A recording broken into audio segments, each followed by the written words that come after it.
네, 증시는 지금 순서고요. 오늘은 퍼스트 프라임 리서치 손열호 팀장이 먼저 함께하겠습니다. 어서 오세요. 안녕하십니까. 돌발 상황이라 그러잖아요. 생방송 중에 항상 예기치 못한 일들이 벌어지고 정상회담도 마찬가지죠. 의제를 다 조율했는데 어제 한미 정상회담 하기 전에 트럼프 대통령이 소셜에다가 뭐 한마디를 올렸어요. 그렇죠. 파장이 좀 일었습니다. 실제 역외 환율이 1,390원대로 가는 바람에 사실 정상회담의 이런 좋은 게 조금 희석이 된 부분도 있거든요. 이게 돌발적인 것들이 참 좀 그렇다. 생방송 중에 가끔 제가 이제 사례가 걸려가지고 좀 시청하시는데 불편을 드렸다면 송구스럽게 생각합니다. 가끔 저희가 좀 파리도 날아다니고 하거든요. 네. 예, 20몇 년 하면서 파리를 진짜 많이 봤거든요. 네. 타 방송에 할 때도 유명한 영상이 있지만 그 밖에 제가 대기하고 있었거든요. 난리가 났었죠. 자, 날아다니면 좀 이렇게 먹기도 하고 그러는데 이제는 나이가 들어갖고 먹질 못하겠어. 막 눈에 들어갑니다. 네. 자, 별 얘기를 다 하는데. 네. 자, 애들러 돌아갔습니다만 결국에는 또 어떤 기업을 주목을 해야 되는지 뜨는 기업은 또 내용부터 봐야 되나요? 네, 오늘은 첫 번째로 엔터 섹터 내에서 종목 한번 찾아보도록 하겠습니다.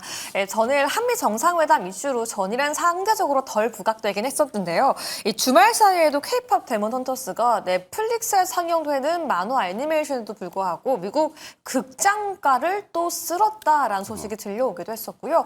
해당 이 K-팝, K-문화, K-엔터에 대한 열풍 속에서 이번에는 디어유가 오늘 시장에서 9% 넘게 급등하는 모습 나타나고 있습니다. 디어유와 같은 팬과 연예인 사이를 소통하게 이어주는 플랫폼 같은 경우에는 단순히 이제 한국에 정체되어 있는 게 아니라 중국을 비롯해서 그 해외 아티스트들과 해외 소속사로 진출하려는 모습까지 동시에 나타나고 있는데요. 과연 지금 기점으로 주가 추가 상승 여력이 있는지 함께 알아보도록 하시죠. 네. 자, K-팝 데몬 헌터스 뭐 상당히 이슈인데 이게 정상회담에는 써먹기는 좀 애매했을 거예요. 거기에 이제 뭐 트럼프 대통령의 분위기는 뭐 다들 보셨겠지만 이재명 대통령이 상당히 세련되게 뭐 잘하셨고 또 뭐 나르시스트라는 표현을 쓰긴 합니다만 자기 애가 강하신 분이잖아요. 네. 트럼프 대통령이. K-팝 데몬 헌터스를 어떻게 좀 잘 이렇게 뭐 했으면 좋았을 텐데 여기 아쉽긴 해요. 네. 네, 국경이 없는 섹터라고 한다면 엔터가 아닐까 그렇게 판단이 됩니다. 꾸준하게 긍정적인 뉴스랑 부정적인 뉴스가 나오고 있는 것 같아요. 이 무역이라는 것이 정치라는 것은 주고 줄 건 주고 받을 건 받자. 이런 이야기 하시면 누군지 아십니까? 사실 앵커님이셨습니다. 네? 네. 제가 네, 2년 전에 네. 제가 이런 관련 이야기할 때 정치라는 것은 줄 것은 주고 받을 것은 받는 것이니까. 제가 뭐 정치인은 아니고 사실 정치가 그렇잖아요. 뭐. 아니, 근데 그때 온해였던 거 그런 것 같은데 그래서 네. 저는 이런 걸 보면서 물론 이제 우리나라랑 미국이랑 중국의 일본 사이에 있으면서 균일적인 외교라는 것은 맞다라고 판단하고 있지만 그 가운데 자신들의 이익을 얻기 위해서 치열하게 싸우는 것이 이런 뭐 정치고 경제교 외교다라고 판단합니다. 그런 가운데에서 어떻게 보면 한미 정상회담이 좀 무난하게 끝났다라는 게 이제 긍정적인 것이고 미국에서 중국에다 또 관세 이야기를 했더라고요. 제가 엔터 관련해서 관세를 부과한다는 뉴스를 살짝 봤는데 다시 찾으려니까 사라졌고 중국 관세를 검색을 해보니까 뭐 히토류 관련해서 수출하지 않으면 관세를 200% 부과하겠다 이런 이야기가 있었어요. 그러면서 중국에서 이런 교육 물품에 대해서 관세가 부과됐을 때는 우리나라 기업들이나 뭐 엔터 기업들이 반사익을 얻을 것이다 그렇게 보고 있고 디어유 같은 경우도 오늘 리포트가 있었습니다.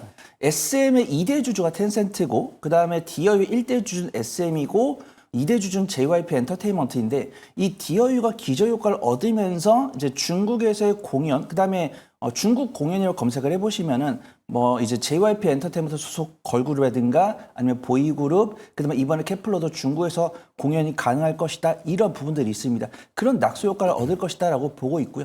우리가 알고 있는 4대 엔터 기업들은 주가 수익 비율이 20대 중반 정도 그다음에 디어유 같은 경우 20대 후반 정도인데 어떤 기술적 물량수와 다음에 이제 21선 이동평균선 부근에서 반등 나고 있는데 그런 수급동의 외국인과 기관인 것을 봤을 때는 부정적으로 볼 필요는 없어 보인다. 그렇게 판단하고 있습니다. 네.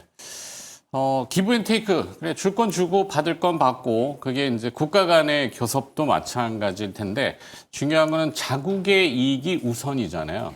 우리는 선물을 가져가서 풀어놨어요. 그럼 받아와야 되는데 사실 우리가 받아온 것이 무엇일까? 뭐 추가 관세를 안 받는다 정도인가? 더 안 때릴게?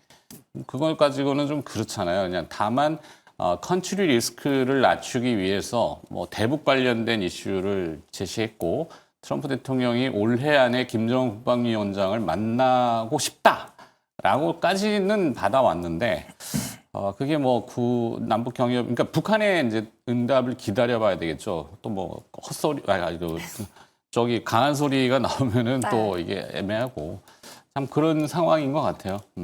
네, 그래서 아무래도 오늘 시장 같은 경우에는 기대했던 주요 섹터들에서 조금 쉬어가는 움직임이 나오면서 그래도 무난하게 상승을 기대해 볼 수 있는 이런 엔터 같은 섹터들의 수급이 들어오는 게 아닌가라는 생각이 드는데요.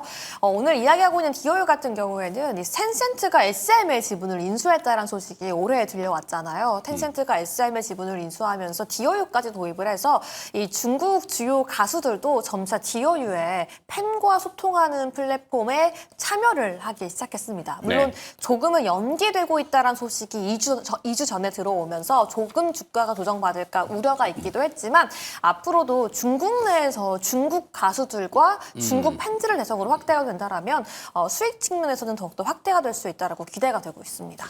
써보진 않았지만 뭐 다 해볼 수는 없잖아요. 그쵸. 그죠? 실제 뭔가 어떤 활용해보고 이 디어유가 어떤 점이 좋고 뭐가 한다더라라는 거는 제가 디테일은 잘 모르겠어요. 근데 다만 그 팬심의 팬덤으로 그 선호하는 대상 네. 뭐라 해야 아이돌? 네네네. 네. 하여튼 그거를 이제 소통하는 거에 따른 그 유료 말이 어렵다.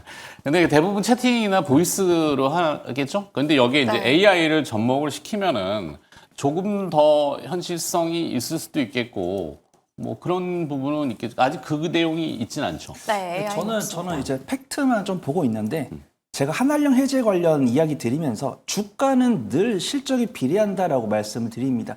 근데 안타깝게도 이 기대감과 실적이 비례하지 못한 부분은 아쉽다라고 판단하고 있고요. 저 역시도 이제 써보고 싶은데 물 흐릴까봐 그냥 바라만 보고 있습니다. 네, 뭐 그다음에 뭐 물을 흘린다고 뭐.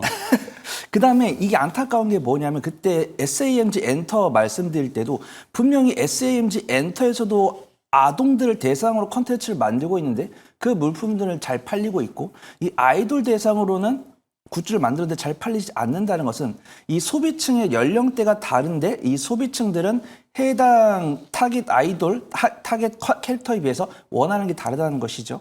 그 다음에 디어유 같은 경우도 실적을 잘 열어보면은 앞에 있는 전방 엔터 기업들과 유사한 궤를 기록을 합니다. 그래서 우리가 가만 보면은 물론 한알령 해제에 대한 기대감이 있어서 주가 오르긴 하지만 실질적인 실적은 정말 아이돌이 만들고 있는 앨범에 비례한다라고 판단하거든요. 우리가 예전에 뭐 넷플릭스나 CJNN 뭐 스튜디오 데리고 이런 이야기 할 때도 뭐 미스터 선샤인이나 뭐 마이네임이나 이런 후속작이 이 넷플릭스를 강타하고 있을 때 실적이 강하게 개선되고 있습니다. 근데 그런 뒤에 후속 작품이 좀 약하다는 뭐 오징어 게임 1 이후에 좀 약하다는 이야기 들었을 때는 관련 종목들 실적이 다소 좀 아쉬운 모습들이고 지금도 우리가 한알령 해제에 대한 기대감을 주가 좋은 모습 보여주고 있지만 딱히 뭐 라이즈라든가 뭐 트와이스라든가 뭐 SM 뭐 아니면 뭐 레드벨벳이라든가 뭐 에스파라든가 이런 그룹들이 가서 공연하는 거에 대해서 실적이 잘 나올 거다 이런 기대감이 없다 보니까 실적 반영 기대감은 크지 않을 거다라고 봅니다. 그래서 저는 한알령 해제 컨텐츠 관련해서 저번에 카지노 때도 말씀을 드렸지만 일단은 기술적 위치 괜찮고 수급동 괜찮으니까 매매 관점 접근하되 실적 개선 기대감을 확인하고 드랍을 거는데 현재까지 저는 이 관련 그룹들이 정말 중국 행사장에 가서 공연하기 전까지는 외국인과 기관의 수급 동향, 그다음에 일봉상 차트 움직임을 보고 매매를 결정해야 될 것 같다. 그렇게 좀 말씀을 드리도록 하겠습니다.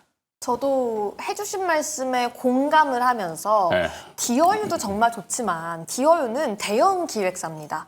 제가 보기에는 네, SM의 모든 아티스트를 다 가지고 있고 또 최근에는 QQ 뮤직이라고 해서 중국의 텐센트의 그 음악 자회사에 또 버블하고 그 연계 정기 구독권을 이번에 만들기 시작했어요. 네. 그런 기대감은 있지만 말씀해 주신 것처럼 정말 중국에 열렸을 때 중국의 콘서트를 갈 때 이렇게 큰 기획사에서 대형급 아이돌을 가지고 처음부터 들어가는 건 좀 부담이거든요. 아무래도 처음 들어가는 건 조금은 중소형 기획사에서 중소형 아이돌들을 데리고서 중국 콘서트를 들어가는 게 조금 더 용이하다라고 생각하기 때문에 디오유도 좋지만 지난번에 언급해드렸던 노머스 같은 경우에는 노머스. 네, 중소형 아이돌을 대상으로 하는 서비스 플랫폼이기 때문에 네. 조금 더 단기적인 호재에 용이하지 않을까라는 생각이 들고요. 다시 정리하면은 네. 디어유는 SM 소속 그 아티스트들만 이게 되는 거죠. 네. 근데 노머스는 뭐 아이유라던가 1인 다 되는 기획사. 거죠. 네.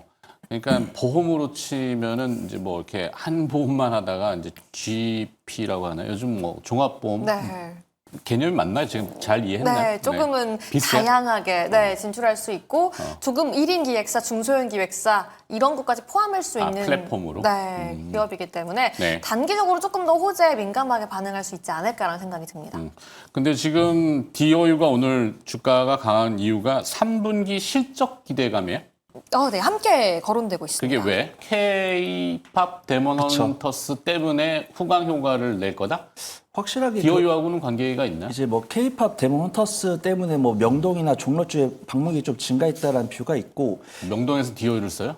이제 관련된 문양이나 저는 이제 캐리어를 봤는데 네. 거기나 문양이나 이런 것들이 뭐 종로나 뭐 경복궁 그 캐릭터 많이 쓰죠. 뭐 신라면 이제 이런 모시고 쪽들 새우깡에도 이제 못 구경하러 쓰는데. 온다고 하고 있고 그런 그다음에 어떤 한알령 해제에 대한 기대감으로 실적이 나올 거다라고 보고 있고 예전에 제가 남성 중소 아이돌이 중국에서 공연하려다가 철회됐던 그 아이돌 이름이 갑자기 기억 안 나는데 지금도 보면 뭐 여자 아이들이라든가 뭐 케플러라든가 그다음에 노머스에서 진행하고 있는 중소형 아이돌이 중국에서 공연할 수 있도록 추진을 하겠다. 요 년수까지만 봤습니다. 그래서 만약에 이들의 공연이 성공적으로 진행이 됐을 때는 다른 전방 엔터사들로부터 투자도 또 이끌어낼 수 있다라고 판단을 하고 있고요. 근데 저는 이제 한알령이라는 단어를 4번 듣고 지금도 화장품 관련 이제 화장품은 워낙 해외에서 잘 팔리고 있고 국내 매출 같은 경우는 좀 제재 같은 경우, 그다음에 이제 뭐 BC 카드사에서 제공을 하고 있는 해외 관광객들의 카드 소비 금액은 관광객은 이제 절대적인 인원수는 증가했는데 그에 따라 비례하지 않는 모습을 보여주고 있기 때문에 매매 관점으로 보는 게 맞지 않을까? 현재는 그런 시점 좀 견지하고 있어야 될 것 같습니다. 이 한한령 해제나 완화는 뭐 때문에지? K-팝 그 캐대헌 네, 효과가 퍼지고 있고 그리고 또 뭐 중국 자본이 에이펙 정상회담 때 뭐 시진핑 주석을 초빙했고 거기에 뭐 트럼프 대통령도 오고 뭐 김정은 국방위원장도 오고 뭐 위아더 월드 뭐 이러면 얼마나 제일 좋아요. 진짜 우리가 원하는 바지만 2개월 채 안 남은 사실 현실성이 높지는 않고 한한령이라는 명칭이 생겨난 게 사실은 사드라고 하는 그런 그렇죠. 고고도 미사일 그게 동인이 됐죠. 근데 어제 이제 한미 정상회담에서 평택 기지를 미군 마음대로 또 활용하겠다. 이것도 좀 애매해요. 사실은 중국 쪽 반응이 어떻게 나올지. 왜냐하면 중국을 겨냥하는 거는 이재명 대통령은 그렇게 개입하는 건 우리는 싫다라고는 했지만 해석이 어떻게 될지 몰라서 한알령은 저도 좀 애매하고 텐센트의 자본 투자는 쉽지 않아요. 텐센트가 요즘 현지 얘기 들어보면은 드라마 제작이나 우리나라 뭐 폭삭 속았다 또 뭐 많았잖아요. 그 한짝을 해서 막 이렇게 제시를 했지만 투자를 잘 안 한대. 예전만큼 막 이렇게 편당 몇십억씩 이게 안 된대요, 잘. 그래서 요것도 조금 다시 한번 점검을 해봐야 되는 내용이라서 있는 그대로만 놓고 주가가 올라가면은 이게 아니라 좀 삐딱하게도 한번 볼 필요가 있지 않을까? 주가가 거의 오히려 거꾸로 떨어지면은 아닌데라고 생각해보는 습관도 좀 필요할 것 같아서 최근에 투자가 그렇잖아요. 올라갈 때 막 따라가면은 덜컥 또 물려요. 그렇죠. 네, 그러면 또 이제 실망하고 그러면서 또 막 누굴 원망하잖아요. 원망. 전 원망을 잘 안 하는 스타일입니다. 본인한테 원망을 하잖아요. 맞습니다. 자, 제 말이 좀 길었지만, 자, 그래서 전략은 어떻게 해야 돼요, 디어유는? 네, 저는 뭐 매수 의견을 드리지만 네. 여기서 만약에 내가 물려도 된다라고 할 섹터는 사실 반도체나 전력 산업 이 정도밖에 없다라고 판단합니다. 조선양 방산 같은 경우도 물려도 괜찮다라고 판단하고 있지만 꾸준하게 뉴스 체크를 해야 되고 제가 언급드린 섹터를 제외했을 때는 매매 관점 매수다라고 말씀을 드립니다. 저 역시도 이제 유정 아나운서께서 저한테 동의해 주신 게 약간 뉴스에서 기대를 팔아라는 게 만약에 방문객이 100명 방문했다가 200명이 방문해서 카드 금액을 100만 원 소비했다가 200만 원 소비한 것이 제가 확인이 됐습니다. 그 다음에 시진핑 주석이 우리나라를 방한한다는 뉴스가 이번에 처음 나왔거나 아니면 뭐 두 번에 한 번꼴은 뭐 방한을 했었다. 이런 게 있었으면 저는 굉장히 긍정적인 의견을 드렸을 거예요. 근데 한알령이라는 단어가 뭐 이렇게 좀 실제 존재하는 단어도 아니지만 그런 뉴스가 발생하면서 시진핑 주석이 8년 넘게 방한을 한 4번 시도를 하다가 한 번도 성사되지 않았고 이런 우리나라에서 쓰는 금액도 정비하지 않았을 때는 강하게 드라이빙 걸기에는 좀 부담된다라고 판단하고 있고요. 기대감이 있어서 결과를 팔아라는 것처럼 뭐 시진핑 주석이 온다 못 온다 이런 이야기 하는 게 아니고 온다라는 기대감에 주가 오르면 긍정적으로 매도했다가 실질적으로 결과물이 나올 시점 이전에는 조금 비중을 줄이거나 전량 매도하면서 조금 영악하게 매매해 보시는 게 좋을 것 같다. 그거 좀 정리해드리도록 자, 하겠습니다. 매수 의견을 주셨는데 김정은 아나운서는 동의? 동의하지만 말씀해 주신 내용도 들어보니까 네. 조금은 한알령에 대해서 경계감도 가지고 봐야겠다라는 생각이 있어서요. 집에 가서 다시 한 번 더 고민해 보도록 하겠습니다. 그럼 제대로 동의해 주신 거 맞네요. 아니 저 같으면은 그냥 지켜보고 아쉽지만 그냥 좀 더 네. 지켜보겠다. 아니 관망. 자, 두 번째 기업. 네, 두 번째 기업은요. 폴더블 폰 관련주 함께 짚어보도록 하겠습니다. 오늘 또 KH 바텍이 상승하고 있는 모습인데요. 이 삼성전자의 갤럭시 Z 폴드 7 판매 증가 소식 들려오고 있고요. 또 아이폰 폴더블 폰에 대한 기대감 계속 들어오고 있죠. 이 폴더블 폰 관련주가 하루 만에 끝날 테마주가 아니라 끊임없이 거론되고 있는데요. 과연 지금도 매력적인 종목이 있을지 함께 알아보도록 하시죠. 네. 또 계속 이제 우려먹는 사골 국물 같은 폴더블 폰. 뭐 제품 나올 때마다 이제 계속 이슈가 되겠죠. 폴더블 폰 KH 바텍 또 흰지익인가? 네, 오랜만에 좀 2주 만에 휴대폰 부품 관련 이야기가 나온 것 같고 제가 말씀드리는 것 좀 유지가 이제 균일합니다. 저는 언제나 팩트로 말씀을 드리고 있고 휴대폰 판매 동향이 중요하다고 판단합니다. 우리가 폴더블 폰이 이제 갤럭시 폴드 7, 뭐 8 이 정도 나오고 있고 우리가 출시가 된 지가 확인한 지가 한 5, 6년 됐죠. 5, 6년이나 폴더블 폰이 등장을 하면서 사실 삼성 갤럭시 폰, 그다음 샤오미 말고는 폴더블 폰을 도전을 못 하고 있고 그 가운데서는 KH바텍이나 몇몇 이제 뭐 파이넴텍 같은 이런 몇몇 기업들만 폴더블 폰 관련해서 힌지 관련해서 기술을 갖고 있다 이렇게 평가를 받고 있습니다. 그러면 이 파이넴텍과 이제 KH바텍이 성장성, 기술력만으로 강하게 움직여야 되는데 실적 퍼포먼스는 이겨내지 못하는 모습이에요. 만약에 이수페타시스나 한미반도체처럼 꾸준하게 우수한 기술을 보여줬다고 한다면 아니면 로봇주라든가 뭐 AI 소프트웨어처럼 무궁무진한 기대감을 가지고 아직 실적이 확인되지 않았는데 우상향 보여주고 있다고 한다면 정말 이 기업에 대해서 기대하는 바가 크구나 이렇게 이야기를 하겠지만 이 폴더블 폰이라는 게 출시가 된 지가 5년이 넘었고 다른 기업들은 크게 도전하지 않는 거 봤을 때는 이 폴더블 폰 실질적으로 이 기업한테 도움이 되는지 그 부분을 봐야 될 것 같습니다. 잘 보면 지금 우리나라 국민 인구수가 5천만 명 정도 되고 있고 이제 투지폰을 사용을 안 하고 있죠. 그 다음에 이제 휴대폰, 스마트폰 사용 인구가 3천만 명이 넘었는데 폴더블 폰이 1년에 거의 모델 하나씩 나오잖아요. 근데 이제 교체되는 게 작년에는 90만 대가 팔렸는데 올해는 지금 120만 대가 팔렸다고 합니다. 그 다음에 맹점은 사전 판매라는 것은 출시되고 약 2주간의 판매고를 기록을 하는 거예요. 그 다음에 연간으로 봤을 때는 이 사전 판매가 총 판매의 70에서 80%를 차지합니다. 그러면은 현재 스마트폰을 바꾸고 있는 사람들이 뭐 1년에 뭐 120만 명, 뭐 150만 명 정도인데 이게 토탈이고 현재 스마트폰을 사용하고 있는 인구가 3천만 명인데 휴대폰 교체 주기가 2년이 살짝 넘는다는 고려했을 때는 우리가 증권 전문가, 투자자로서는 조금 불만족할 수 있다는 것이죠. 그 다음에 이 KH 바텍과 파이네텍의 재무제표를 보면은 2022년과 2023년에 실적이 잘 나왔습니다. 2024년에 주춤했죠. 그러면 우리는 이거를 확신할 수 있는 거죠. 2020년, 2021년에 폴더블 폰이라는 개념이 들어왔고 2022년, 2023년에 폴더블 폰이 처음 출시돼가지고 잘 팔렸고 파이넴텍과 KH바텍의 기술력은 인정을 할 만하지만 휴대폰 교체 주기, 사용자들의 니즈를 봤을 때는 조금 포화가 있는 것 같다. 그 다음에 지금 애플에서 폴더블 폰을 만든다고 했을 때 저는 2주 전에 봤던 뉴스는 올해 하반기에 출시하기도 했거든요. 근데 갑자기 내년으로 지연된 점, 그 다음에 애플이 애플카를 철회한 점을 봤을 때는 지금 관련 종목들이 좋은 모습 보여주고 있지만 윗꼬리가 길고 외국인의 매도세가 보여주고 있기 때문에 너무 긍정적으로 말씀드리기는 어려울 것 같다. 말씀을 드리도록 하겠습니다. 네. 26분까지 가야 된다고? 타방송 28분까지. 28분까지.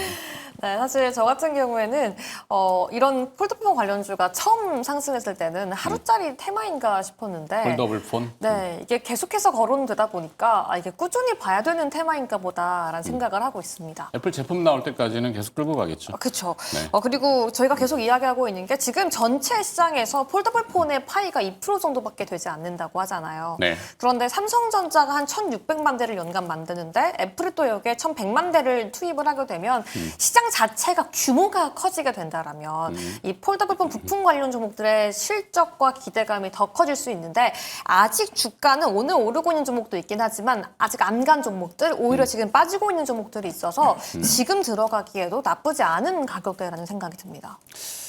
그렇죠. 어떻게 보이실까요? 네. 폴더블 폰 이슈도 좋지만 사실 저는 주목하는 게 앞서 우리 디어유나 뭐 그런 어플리케이션도 그렇지만 이 봉준호 감독, 기생충의 봉준호 감독이 얘기했던 그 1인치의 장벽, 언어의 장벽이잖아요. 그 에어팟 있죠? 네. 에어팟의 그 리얼타임 트랜슬레이션, 그러니까 실시간 통역. 이게 오히려 큰 그 저한테는 구미를 당기는 통역해주는 일반적으로 여행을 가시는 분들 이런 분들한테는 그러니까 소프트웨어적인 거지 사실 하드웨어적으로 구부렸다 폈다 구부렸다 폈다는 뭐 큰 물론 흥미롭긴 한데 지금은 모든 세간의 일목이 접는 걸로 지금 돼 있잖아요. 네, 그렇죠. 폴더블 폰보다는 오히려 소프트웨어적인 것들이 낫지 않을까? 라는 또 개인적인 생각. 꼭 제 얘기가 맞다는 거 아니에요. 네. 전략. 저도 앵커님과 비슷합니다. 저도 그 전략을 관망을 드렸기 때문에. 관망. 그래서 꾸준하게 이 전기차도 마찬가지 휴대폰 부품도 저는 항상 어떤 제품이 나오면 내가 살까 결정을 하거든요. 근데 만약에 나는 조금 관망인데 주가 엄청 강하게 가면은 그 부분을 인정하고 매매 관점 접근합니다. 그래서 지금 보면은 KH바텍이나 파이낸텍 같은 경우도 윗꼬리가 길고 외국인의 순매도가 나오고 있고 지금도 이제 매일경제TV 채팅을 보시는 분들 중에서 동일하신 분이 계시더라고요. 네. 폴더폰이 맨 처음에 굉장히 혁신적이다라고 판단했지만 실제 판매額으로 봤을 때는 지금 유정 아나운서께서 점유율이 2%다라고 이야기를 했고 우리가 보통 혁신적이다 했을 때는 사용자가 거의 30에서 40% 이상이 받게 됩니다. 그런 부분들을 봤을 때는 좀 미비하다. 근데 오늘은 갭 상승하면서 거래대금 실리고 있으니까 단기적인 변동성을 선호하신 분들은 접근 가능하시되 그런 것들이 안 되신 분들 저도 디스플레이나 이런 쪽이 좀 괜찮아 보인다. 알겠습니다. 말씀드리도록 하겠습니다. 관망 전략 주셨습니다. 시간 관계상 제 시간은 아니고 손일호 팀장이 바쁘시다고 하니까 마무리하도록 하죠. 퍼스트 프라임 리서치 손열호 팀장과 함께 증시는 지금 들어봤습니다. 고맙습니다.